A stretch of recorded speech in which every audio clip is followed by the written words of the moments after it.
Salam sejahtera bagi kita semua, keluarga besar GBDI El Shaddai Magelang, Bapak Ibu Saudara yang dikasihi Tuhan. Kita bersyukur jumpa kembali untuk sama-sama belajar kebenaran firman Tuhan pada hari ini. Mari Bapak Ibu yang ada di rumah dapat menyimak dalam Alkitab masing-masing. Kita membuka di dalam 1 Raja-Raja 12 ayat 23 dan 24.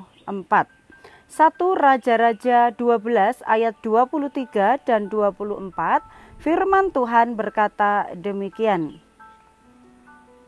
Tetapi datanglah firman Allah kepada Semaya abdi Allah demikian, katakanlah kepada Rehabeam anak Salomo raja Yehuda dan kepada segenap kaum Yehuda dan Benyamin dan kepada selebihnya dari bangsa itu, beginilah firman Tuhan, janganlah kamu maju dan janganlah kamu berperang melawan saudara-saudaramu orang Israel. Pulanglah masing-masing ke rumahnya, sebab akulah yang menyebabkan hal ini terjadi. Maka mereka mendengarkan firman Tuhan dan pergilah mereka pulang sesuai dengan firman Tuhan itu. Puji Tuhan Bapak Ibu yang dikasihi Tuhan, dalam pembacaan kita pada hari ini adalah kisah tentang Raja Rehabeam, ya. Saya memberikan tema firman Tuhan yaitu perpecahan.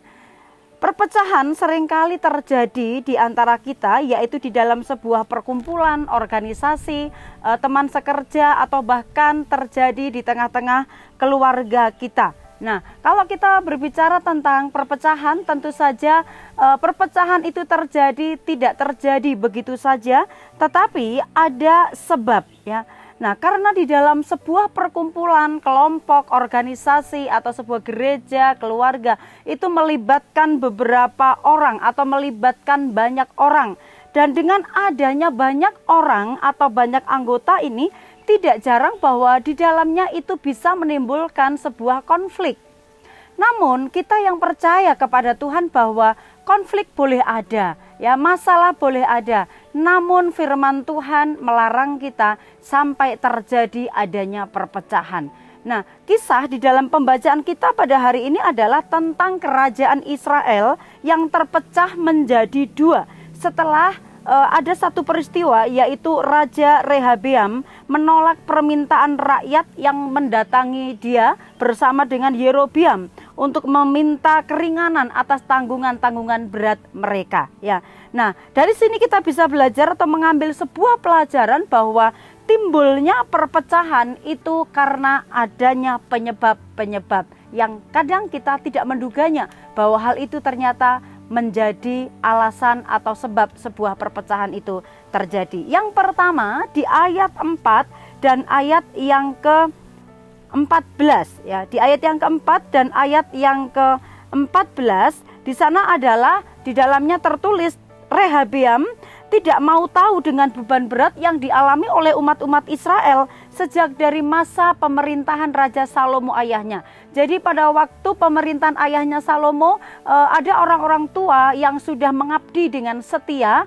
Kemudian ketika Rehabeam menjadi raja, mereka menyampaikan isi hatinya bahwa supaya Rehabeam ketika menjadi raja menggantikan ayahnya itu bisa meringankan beban yang selama ini ditanggungkan oleh ayahnya, yaitu oleh Salomo. Nah, tetapi kalau kita melihat ini ternyata menimbulkan sebuah konflik terjadi di dalam hidup kita. Ada perpecahan karena ketidakpahaman satu sama lain. Misalnya, ya, misalnya adalah dalam keluarga, antara suami dengan istri, saudara dengan saudara, atau dengan hidup bertetangga dengan orang yang ada di sekitar kita.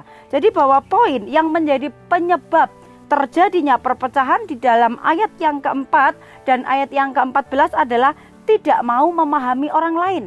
Rehabeam tidak mau tahu, tidak mau memahami bahwa orang-orang Israel yang sudah mengabdi kepada ayahnya selama ini sudah bekerja dengan baik, namun ada keberatan-keberatan yang dirasakan oleh mereka ketika disampaikan kepada Rehabeam, tetapi dia tidak mau mendengarkan. Lalu yang kedua yaitu di ayat yang ke-6 dan sampai ayat yang ke-7, kemudian ayat yang ke-9 sampai ayat yang ke-10. Di sana adalah ketika orang-orangnya Salomo, orang-orangnya Yerobeam datang bersama-sama dengan dia datang ke Rehabeam, dia meminta keringanan seperti yang saya sampaikan tadi di poin yang pertama. Namun Rehabeam ini menyuruh mereka pulang, lusa kamu kesini lagi. Nah, ketika mereka sebelum mereka datang, Rehabeam ini meminta nasihat. Yang pertama dia meminta nasihat kepada para orang tua. Nah, nasihat orang tua ini dikatakan memberikan nasihat yang baik, sebaiknya harus diturutin karena harus diringankan beban supaya mereka tetap bersedia dan mau menjadi hamba dengan baik, dengan setia kepadanya. Tetapi ternyata bahwa Rehabeam tidak hanya meminta nasihat kepada orang tua, tetapi dia juga meminta nasihat, meminta nasihat kepada orang-orang muda yang seusia, yang sebaya dengan dia. Nah, dan yang didengarkan oleh Rehabeam adalah nasihatnya orang-orang muda ini. Sehingga dia tidak bisa sepakat, dia tidak mau sepakat dengan orang-orang yang memberikan nasihat yang bijak kepadanya. Nah, hal ini seringkali terjadi Bapak Ibu Saudara, bahwa waktu kita mungkin mendengarkan masukan-masukan kepada orang lain, kita harus memilih, kita harus mendengarkan dengan bijak. Kita bisa tidak sependapat, bisa tidak sehati dengan apa yang baik yang bisa kita dengar dari nasihat-nasihat itu. Ketika kita tidak bisa sepakat, tidak bersedia sepakat dengan hal yang baik, maka itu juga bisa menimbulkan sebuah perpecahan.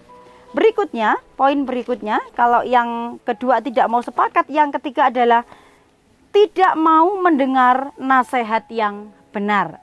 Di ayat yang ke-14 yang didengar oleh Rehabeam adalah nasihat orang-orang muda. Apa nasihat orang-orang muda? Kalau tadinya beban yang ditanggungkan oleh ayahnya itu berat, maka dikatakan aku akan memberikan lebih berat lagi. Bukan diringankan tetapi justru ditambahin dengan beban berat yang dialami oleh orang-orang Israel tersebut. Maka hal ini sangat besar kemungkinan memicu terjadinya perpecahan.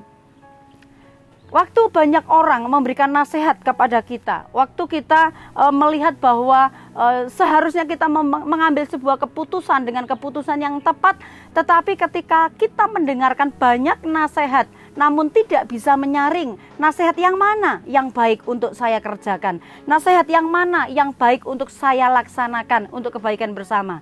Namun ketika hal ini tidak mau mendengarkan nasihat yang benar, maka akhirnya keputusan Rehabeam adalah keputusan yang salah, yang akhirnya bisa menimbulkan perpecahan dan antara Rehabeam dengan orang-orangnya Yerobeam menjadi terpecah belah. Akibatnya apa Bapak Ibu? Di ayat yang ke-16 sampai ayat yang ke-16, kemudian juga ayat yang ke-20. Di sana ada pengelompokan-pengelompokan, ada gap-gap Saudara. Ada kelompoknya Yerobeam, ada kelompoknya Rehabeam. Nah, ini seringkali juga terjadi di sekitar kita. Waktu kita menganggap bahwa teman dekat kita itu yang benar, maka kita akan memihak kepadanya meskipun itu salah. Atau juga sebaliknya di kelompok yang lain, kita memihak kepada kelompok tersebut, padahal kelompok itu mungkin juga tidak benar. Hal ini sangat membuat perpecahan itu terjadi di antara kita. Di tengah-tengah keluarga, antara suami dan istri mungkin ada masalah dan anak-anaknya ada yang memihak kepada ayah, ada anak-anaknya yang memihak kepada ibu. Oh, kalau si A itu anaknya ayah, kalau si B ini anaknya si ibu, Sehingga di tengah-tengah keluarga saja, kelompok kecil sudah terjadi perpecahan. Bagaimanakah ketika dia harus keluar dari keluarga? Lingkup yang lebih besar ini juga terkadang sering memicu sebuah perpecahan yang seringkali terjadi di tengah-tengah kita. Kemudian akibatnya yang kedua, ayat yang ke-21 adalah bisa terjadi pertengkaran. Firman Tuhan tadi dikatakan, janganlah kamu berperang melawan saudara-saudaramu. Siapakah saudara-saudara kita? Orang-orang terdekat kita, orang-orang yang mungkin kita bahkan kita kasihi. Itu juga besar kemungkinan akan terjadi perpecahan jikalau kita tidak menjaganya. Memberikan akibat-akibat ini kalau pertengkaran diteruskan dan itu akan menjadi sebuah permusuhan. Apa nasihat firman Tuhan buat kita? Di ayat yang ke-24 Ayat yang ke-24 firman Tuhan berkata, jangan berperang melawan saudaramu. Siapapun orang yang ada di dekat kita, mereka adalah orang-orang yang harusnya kita kasihi, orang-orang yang harus kita perhatikan, bukan orang-orang yang kita musuhi. Perbedaan pendapat itu tidak salah, tetapi ketika kita saling menghargai, saling menghormati pendapat orang lain, hal itu akan mendatangkan damai di tengah-tengah kehidupan kita. Kemudian yang kedua, nasihat firman Tuhan dalam 1 Korintus 1 ayat yang ke-10, jangan ada perpecahan. Ya, firman Tuhan bunyinya begini, tetapi aku menasihatkan kamu saudara-saudara, demi nama Tuhan kita Yesus Kristus, supaya kamu seia sekata dan jangan ada perpecahan di antara kamu, tetapi sebaliknya supaya kamu erat bersatu dan sehati sepikir. Lalu apa yang harus kita lakukan supaya kita tidak mudah terjadinya ada perpecahan di antara kita? Yaitu yang pertama, dalam Roma 15 ayat yang ke-7, mari kita belajar memahami, dapat menerima satu sama lain, baik itu kelemahannya atau kekurangannya. Di sana firman Tuhan berkata bahwa hendaklah engkau saling menerima, ya, memahami satu sama lain. Yang kedua, belajar menghargai supaya kita untuk bisa sepakat. Itu ayatnya di dalam 1 Korintus 12 ayat yang ke-25. Bapak Ibu bisa membacanya sendiri nanti. Kemudian yang ketiga adalah belajarlah memilih nasihat yang bijak. Dalam Amsal 12 ayat yang ke-15, orang yang bodoh dia tidak mau mendengarkan nasihat, tetapi orang yang bijak memperhitungkan setiap nasihat-nasihat yang baik. Oleh karena itu Bapak Ibu, mari kita punya banyak saudara, kita punya banyak kenalan, kita punya keluarga, tetap jaga kesatuan, keutuhannya. Jangan sampai terjadi perpecahan di antara kita, karena Tuhan menginginkan kita senantiasa hidup di dalam damai sejahtera bersama dengan orang-orang yang ada di sekitar kita. Tuhan memberkati. Mari kita akan sama-sama tundukkan kepala, kita akan berdoa. Terima kasih Tuhan Yesus, kami bersyukur buat setiap kebaikan dan kemurahan Tuhan. Kalau Engkau memberikan firman-Mu untuk kami pelajari bersama, satukan hati kami agar kami menjadi pribadi-pribadi yang tidak terpecah belah karena adanya konflik ataupun masalah, tetapi firman-Mu yang akan menjadi perenungan buat kami supaya kami senantiasa dapat bersatu hati, seia sekata, hidup rukun, karena disitulah Tuhan akan mencurahkan berkat-berkat atas orang-orang yang hidup di dalam kedamaian. Terpujilah nama-Mu, berkati keluarga besar GPD El-Syade Magelang. Terima kasih Tuhan, sebab Engkaulah ya Tuhan yang maha tinggi di seluruh bumi. Engkau sangat dimuliakan di atas segala Allah. Hai keluarga besar GPD El-Syade Magelang yang mengasihi Tuhan, bencilah kejahatan. Terang sudah terbit bagi keluarga GPD El-Syade Magelang, dan sukacita bagi keluarga GPD El-Syade Magelang yang tulus hati. Kami bersyukur Tuhan. Kami percaya firman-Mu ya dan amin. Kami terima firman ini dengan sukacita dalam nama Tuhan Yesus Kristus. Haleluya. Amin.